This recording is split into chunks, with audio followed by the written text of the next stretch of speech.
to the second category, the second component of a charismatic speaker, of an influential speaker, and that is pathos. The English word passion is related to the Greek word pathos. Speakers use pathos to evoke sympathy and empathy in order to get the audience in the correct mood to accept what is about to be proposed. It is very common to use pathos in terms of the hopes and dreams of your audience. For example, a speaker that wishes to touch the hopes and dreams of the audience may say, just imagine how wonderful it will be once we complete this project, that you'll be able to go on a holiday with your family, or you'll be able to afford a good university for your children. All right, so you invoke commitment to this project by promising that cherry on the cake, the carrot, the thing that people are passionate about, which is to go on holiday with their family, or to have their children study in a good university, or whatever else their hopes and dreams are. Another common use of pathos would be to arouse fear in your audience. For example, if we don't take this action, our business may collapse. All right, so there you're invoking the fears. It's sort of like carrot and stick, right? You're saying both what your audience dreams of, but also what they fear most. Pathos can also be used to invoke anger in your audience. For example, we are outraged by this action of so-called competition, so we need to take action now. Pathos can be developed by using meaningful language and emotional tone. It's about storytelling, using relevant stories to your audience to evoke passion, empathy, sympathy, compassion. I think you're starting to get the idea of what pathos is all about. So let's look at a few concrete examples of what you can use in your work. So one example is, if we don't move soon, we're all going to die. Can't you see how dangerous it would be to stay? So obviously here you're invoking life-death situations. You're trying to raise the alarm for action. So another one is, I'm not just invested in this community, I love every building, every business, every hard-working member of this town. So this would be for someone going into politics. I'm not just invested in this community, I love every building, every stadium, every road of this town. This is my town, and that's why I want to be mayor. So you're speaking about your love for the community, your love for the actual buildings, your love for doing the work as a politician. There's no price that can be placed on peace of mind. Our advanced security systems will protect the well-being of your family so that you can sleep soundly at night. All right, that says it for itself. There's no price that can be placed on peace of mind. And he refers to sleeping peacefully, knowing that your family is safe. So there you have it. That's pathos being invoked. Another example is, don't be the last person on the block to have your lawn treated. You don't want to be the laughing stock of your community. Okay, so this is obviously for if you're selling lawn products. You're invoking to that person's sense of ridicule. He doesn't want to be ridiculed. Everyone else's lawn is going to be clear, and yours is going to be yellow and discarded. So there you're evoking to a person's fear of being laughed at by others. So another one is if you're trying to invoke, change with your group, and you want a raise, you want to get together and ask for a raise. You say, after 10 years of this type of disrespect from your boss, countless hours wasted, birthdays missed, it's time that you took a stand. So you're really asking people to take a stand, reminding them of all the birthdays they missed, of their children, all the soccer games they missed, and the disrespect, the ridicule.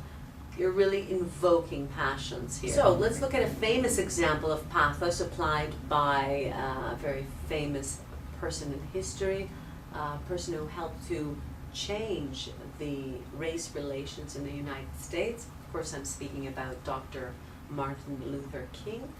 And I think that, okay, you might not be a politician, you're just a business person, a manager, but at the same time you are a leader. You do want to inspire your team or your clients, the people you work with.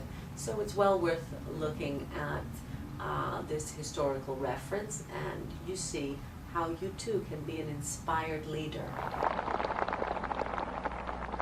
So even though we face the difficulties of today and tomorrow, I still have a dream. It is a dream deeply rooted in the American dream.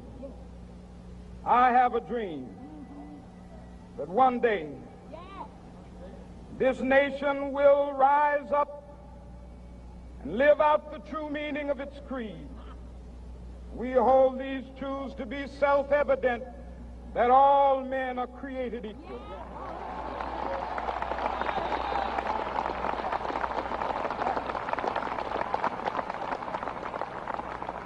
I have a dream that one day on the red hills of Georgia, the sons of former slaves and the sons of former slave owners will be able to sit down together at the table of brotherhood. I have a dream that one day even the state of Mississippi, a state sweltering with the heat of injustice, sweltering with the heat of oppression, will be transformed into an oasis of freedom and justice. I have a dream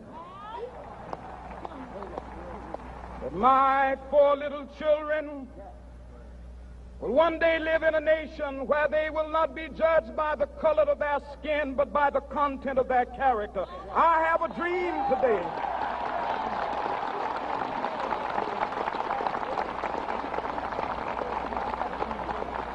So there he's speaking with certainty that there will be change.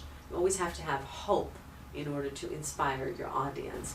This is your role as well. When sales are down, when you have no clients, you have to be offering hope to your staff, to your team, that we will definitely be getting results if we just pull through as a team. You know what I'm talking about better than anyone else, all the trials and tribulations you yourself have been through. Wouldn't it have been nice to hear a voice urging you and motivating you that in the end there will be justice, you will be successful. So I want you to prepare a short presentation about something you believe needs to change, either in your department, in your business, in your whole company. Just take the time to prepare a short presentation about what you really believe needs to change. Mention at least 3 things, 3 to 5 things that you believe really need changing. And I'd like you to also answer to the why. Why do you believe this needs changing in your department? Why do you believe this needs changing in your company strategy? So you're going to do this little presentation in front of a video camera so that you can then have time to reflect on what you're saying and your body language, and if you're really touching the audience who it is intended for, which may be your superior managers or the people you supervise, or your clients, just for the people doing this course. The Alkistis Method Facebook site, so you'll have an opportunity to share that video and get some feedback from other people who watch it, if you want. Otherwise, you'll be just doing self-reflection on and watching how you can improve. This is good practice for you to become a good speaker.